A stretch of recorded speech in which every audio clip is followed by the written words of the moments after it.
Welcome, everyone. I think we'll go ahead and get this started. Thank you for joining us for our How to Utilize Microsoft Teams for Working Remotely webinar. My name is Kevin Meeker. I'm the Business Development Director at ASK. Just a couple of housekeeping items. First of all, thank you all for attending. We are going to be muting all of the microphones until the end of the webinar. We will handle question and answer either via chat or possibly via voice, depending on how many people remain for the question and answer session. We have a number of folks attending right now, and I don't want it to become a cacophony of questions, so we may just resort to chat. We'll take that one step at a time, though. Also, as well, this webinar is being recorded to be posted on our COVID resource page. So just so everybody's aware, full disclosure, we are recording this. All right, so we'll go ahead and get started. Microsoft Teams. Microsoft Teams is a somewhat underutilized and very, very, very broad piece of software that Microsoft has developed.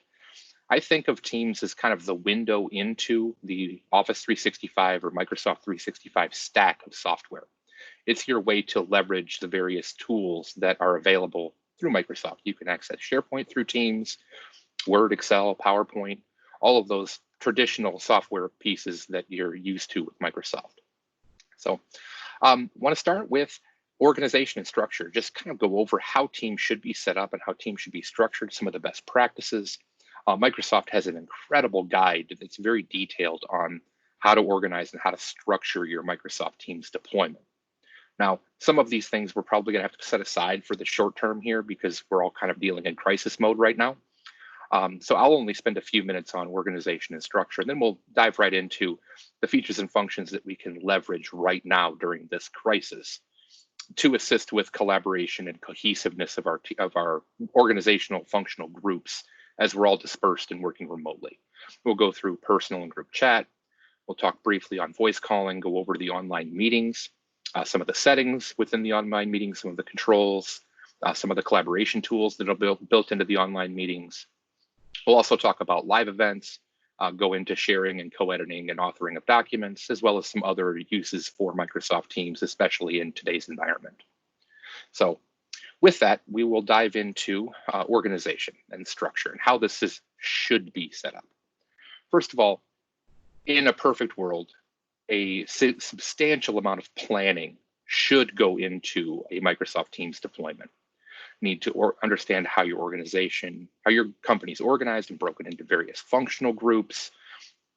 Then create teams based on those functional groups. Look at your Office 365 groups and see how those are structured. Marry those up nicely to your existing, to the teams, and then do a test bed rollout deployment. So there's a lot of steps to this, and certainly that is the best way to roll out Microsoft Teams. But unfortunately, as I said, right now it's a bit of a struggle just to keep our day-to-day going, let alone organizing a multi-month rollout of a piece of software. So a couple of key things. Out of the box, almost everybody can create their own team within Microsoft Teams, create their own group.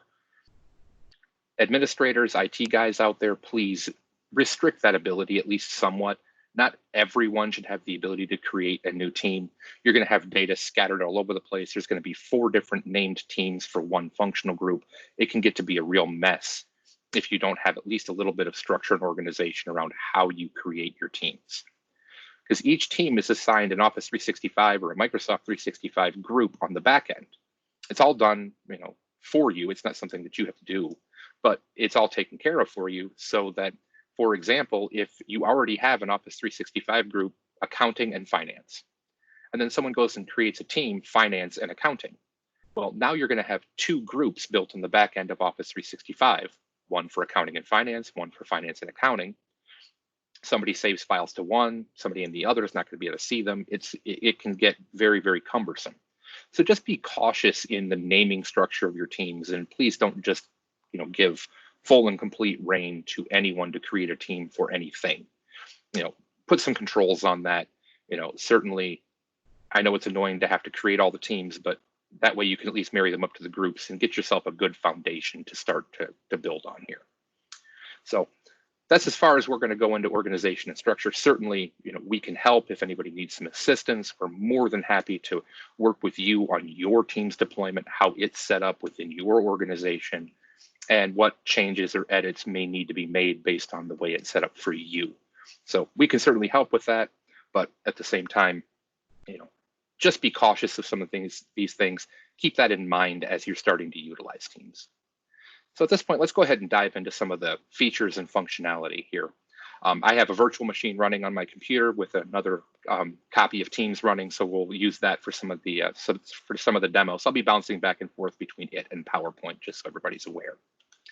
So one of the most common features that's utilized in Teams is just simply a chat feature. As you can see, we can chat between individuals.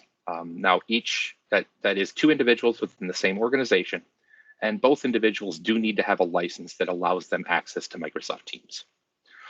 So you can exchange information, chat back and forth. You even have the ability to add GIFs, little smiley faces, attach documents, link documents, add videos. There's a lot you can do within the chat of Microsoft Teams.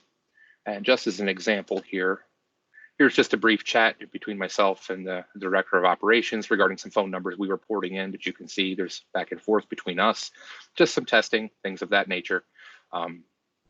So all of your recent chats are over here on the side in the chat pane, as well as some presence information. So we can see that Rebecca is available. Looks like Ed is away currently. Looks like Katie right now is busy, probably in some meeting. So you get some presence information as to whether somebody's available for you, and you also have access to the full chat history for all of your back and forths between each other. So again, it can be very powerful, very useful, especially in today's world where you're not able to just go across the hall and ask that person that quick question. This chat functionality really can kind of keep you in touch when you're geographically dispersed. So, and then there's also group chats. These are within the Teams section of Microsoft Teams, and there's various groups. Here's the customer accounts group, the digital initiative public relations group, event planning, sales and marketing. And then you can see here's updates. You can label things important. You can call out people. This person at Lynn Robbins that alerted Lynn that there was a message waiting. So there's a lot of very good information and good ways to share not only just text back and forth, but as well as documents, alerting people, links to various items. All of that's available through the group chat as well. So another nice collaboration piece is the voice calling. Microsoft Teams does have full voice calling capabilities where you can initiate a call from Microsoft Teams and reach somebody on their cell phone. Now, this is one of those few features that does require additional licensing. Very few of you probably have this capability out of the box, but it is there. You can get a real telephone number that can be called by anyone. The Teams client runs very, very nicely. There's an app for iOS and Android, so it runs nicely on your cell phone. You can make and receive calls right on that client, whether it's on your PC via a headset or on your cell phone via its capabilities. They does have full call routing capabilities built in with auto attendance and things of that nature. So, just have to mention that, if your phone system's getting a little long in the tooth, this might be something to at least consider if you're already fairly well invested in the Microsoft Office 365 stack. So, but there are voice calling capabilities available right through Microsoft Teams. Now, one of the big ones that everybody seems to be leveraging is the online meetings. Just some quick stats from Microsoft. The number of meeting minutes in the last month has gone up threefold. It's an amazing increase in meeting time, because one of the wonderful things about online meetings is you get the face. You can actually interact with people, see them visually, get those visual cues, see how they're doing. It's much better than just a voice call. One of the nice things about the online meetings is only the host needs to be licensed. You can invite as many people as you need to, whether it be Gmail or Yahoo or even AOL addresses. And it doesn't matter because you have the host is licensed, anyone can join that host's meeting.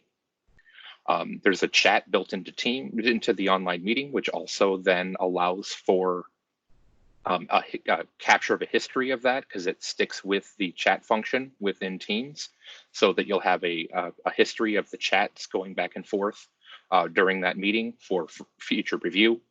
And again, because of the mobile client, you can join these online meetings right via your cell phone. Please don't do it while you're driving, although not many of us are allowed to drive right now unless you're out getting prescriptions or groceries. So, but you can certainly join mobile on your cell or tablet or what have you. A couple of key features that I did want to go into on the meeting structure, and we'll go ahead and show you a few of those. So to schedule a meeting, you have this nice new meeting button. It does bring in your Outlook calendar, just so everybody's aware, so you can indeed schedule this right from Outlook as well. There's a Teams meeting button right within Outlook. So you just title your meeting, type in the folks that you'd like to invite. If they're from your organization, they should auto-populate here. Otherwise, you'll be able to just fill in their email addresses. And then, of course, put in any details of what the meeting is about. Now, let's go ahead and get rid of that here. And then you'd save your meeting. And then that meeting would show up on your calendar. So you also have the ability, once you're in a meeting here, you can, sorry about that. You also have the ability to just meet now. I want to schedule a meeting for right now. So you would just create this, title it whatever you want, and then click join. Now there are a few setting features that I want. First of all, this is my virtual machine, so my microphone is being used by my other teams here. So we're going to get this error. You should not see that. If your computer doesn't detect a mic, it will alert you that there's a problem there. So at least you do have that little heads up that, oh, hey, there's some issue. But these three dots here in the middle are quite important. There's a lot of different things you can do from here, but you can go and show your device settings. And this is where you would select what audio device you wanted to use, what speaker, what microphone, and again, what camera are being utilized.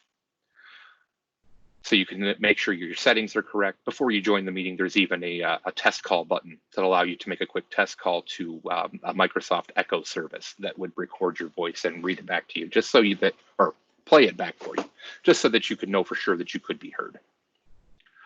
Some other nice core setting features: you can turn your camera on and off, mute your microphone right here.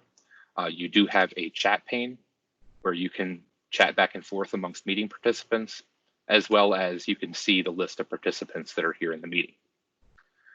I'm going to bring my teams over here for just a moment just to show some of the additional camera features, because I don't have camera on the other one here. So hello, everybody. I'm here in my basement working, not in the mountains. This is one of the really nice features that they've just recently added, is you have background effects, where you can make it look like you are in the locker room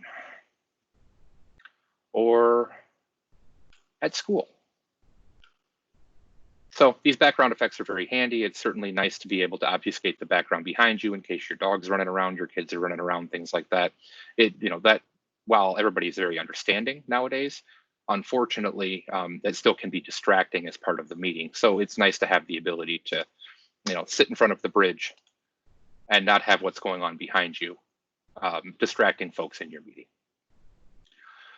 You also have the ability to just blur your background so that nothing behind you is very visible, but there's no picture.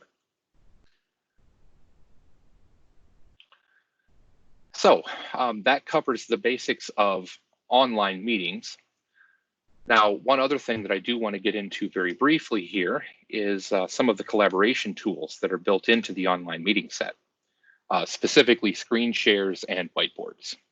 So let's go ahead and bring my live one over here, and we'll talk about screen shares. Oh, never mind. We're going to go ahead and use the demo one because I don't want to break my screen share. So if I wanted to share a screen, I would click on the share button here, which would bring up all of the various options for sharing.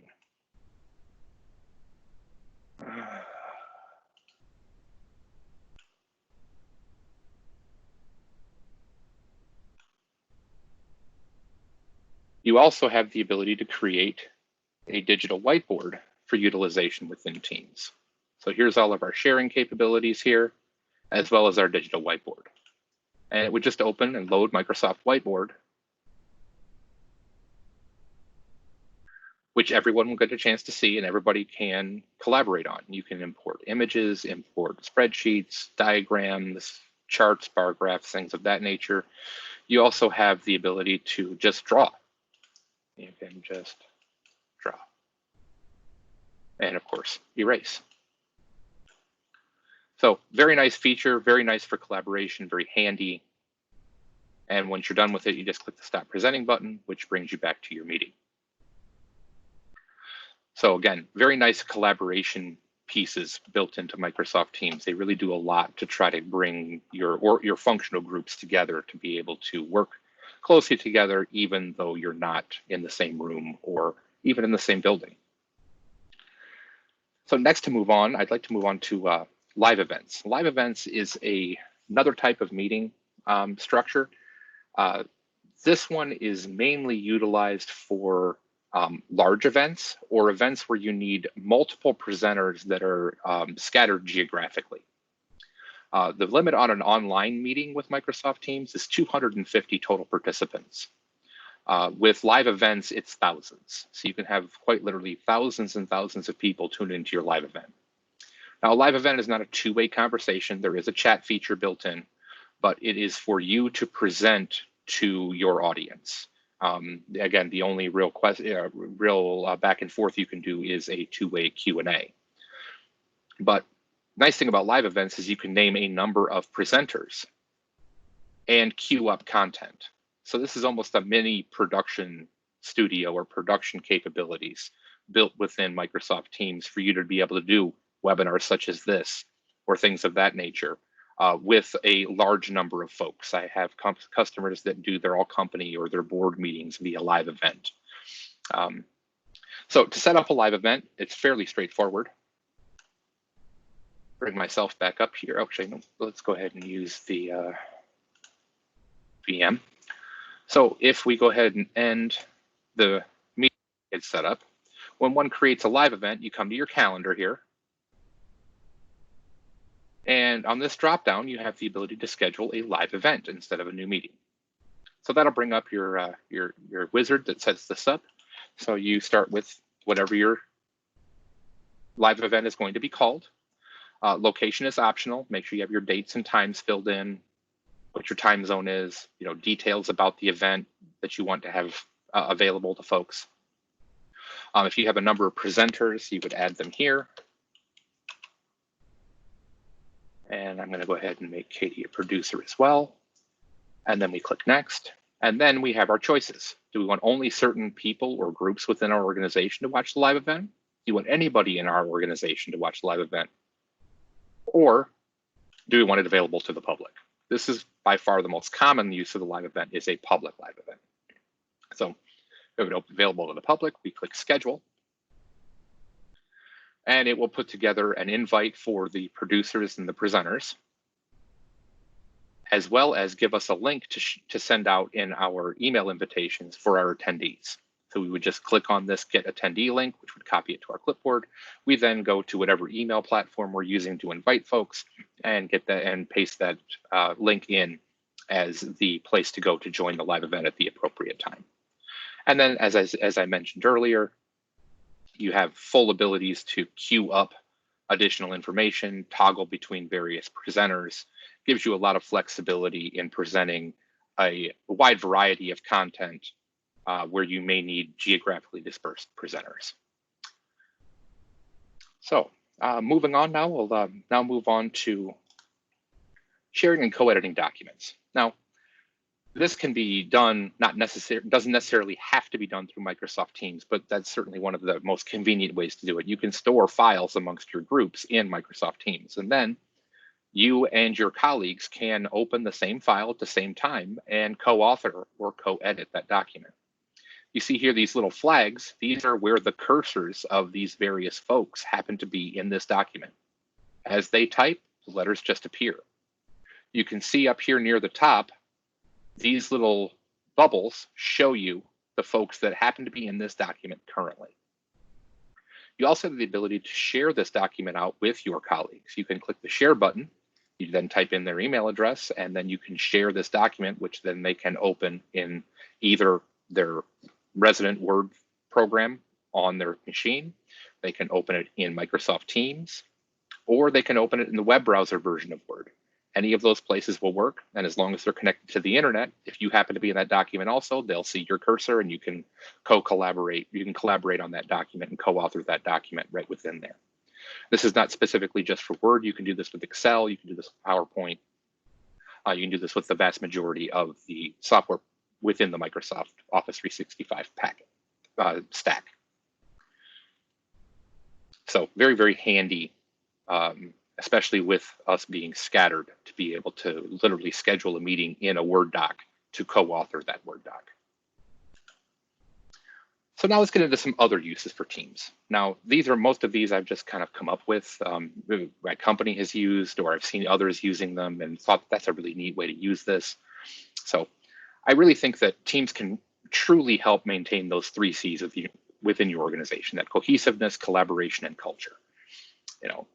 I don't know about anybody else, but being stuck at home without a whole lot of social interaction, I find myself almost looking forward to my meetings because I actually get to interact with my colleagues and coworkers and other folks that, I truly like my coworkers. And it's nice to be able to get together and interact with them. And especially with Teams where we can use the video, we have true video interaction back and forth. Some other things that we've done, we organized a couple of weeks ago a virtual happy hour where all of us got together on Friday at 5. We all sat back for about an hour, and there were probably 20, 25 of us on Teams, and we just chatted and shot the breeze, and everybody had a cocktail or two, and it was just nice to kind of get together. This Friday, we have online office bingo, where we've been emailed bingo cards, and based on what's called, we've been playing online bingo. You can certainly get your functional groups together if, the folks in your HR get together once a week for lunch. Well, it doesn't have to stop just because you're not going to the office. You can get together over the lunch hour on Teams and chat and catch up. It doesn't necessarily have to be about work. And this last one may not be for everybody. You're certainly going to need to check with your company's acceptable use policy to make sure this is okay with them. Owners, managers, administrators, if you can relax this at all for your staff. I know some of you are under a lot of compliance where you can't, but if you do have a policy forbidding this and you can relax it during this crisis, please at least think about that. But you could use online meetings with your friends and family.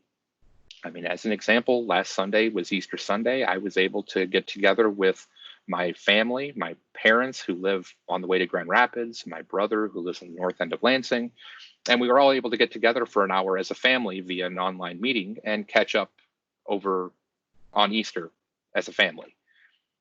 Obviously, we couldn't get together. My folks are in their 70s. I certainly did not want to, inadvertently infect them, so we couldn't get together in person. But this was the next best thing. So it's certainly a way for you to give a little benefit to your employees or staff and allow them to use this not only internally, but as well as invite friends and family to a meeting after hours to be able to catch up with them as well. That FaceTime just cannot be understated during this crisis. I mean, getting people involved and engaged. So some other resources available to you. If some of these things, caught your interest and you're looking for more detail, certainly ASK can help with that. We're a Microsoft partner. We understand the Microsoft stack very well. We've established our COVID-19 Resource Center on our website where this webinar will be posted, as well as some of our others, as well as links to other very good how-to articles. We are performing Microsoft Teams workshops, as I mentioned earlier in the presentation. If anybody would like us to come in and do a deep dive into your Teams deployment, how you're using it, how you and your organization can use it better, we would be happy to engage with you. There's a quick sign up right on our web page. We can reach out and get that scheduled. Microsoft maintains a YouTube channel on Teams and the various things it could do with great walkthroughs. I mean, there's probably hundreds of hours of YouTube video on how-tos on Microsoft Teams. Microsoft also has a phenomenal document library. It's almost overwhelming with how immense it is, but there's so much information in there about Teams and how-to. The search feature works pretty well. By all means, dive in there and take a look. You may be able to get an answer to your question just by reading a couple of paragraphs. Your IT staff your IT staff are certainly a wellspring of information regarding, Microsoft stack, the Office 365 stack, and specifically how you and your organization are utilizing it.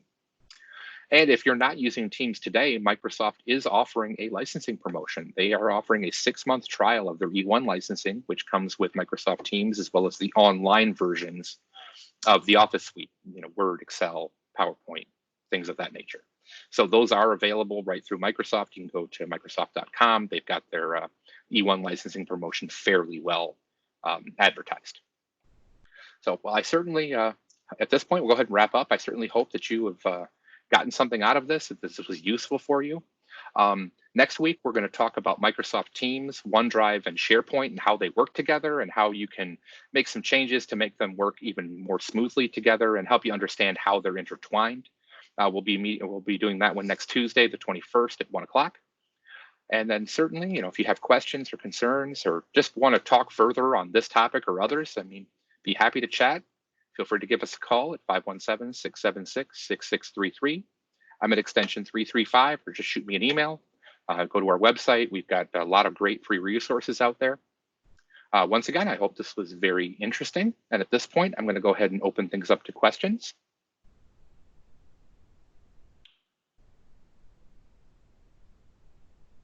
All right, well, at this point, if there are any questions, please feel free to reach out to us. Again, giving you plenty of ways to contact us. Those of you who are existing customers in this call, please reach out to your CTMs.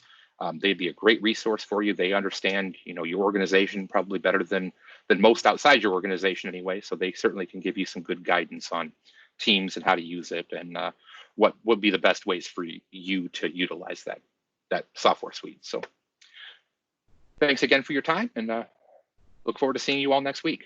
Thanks again.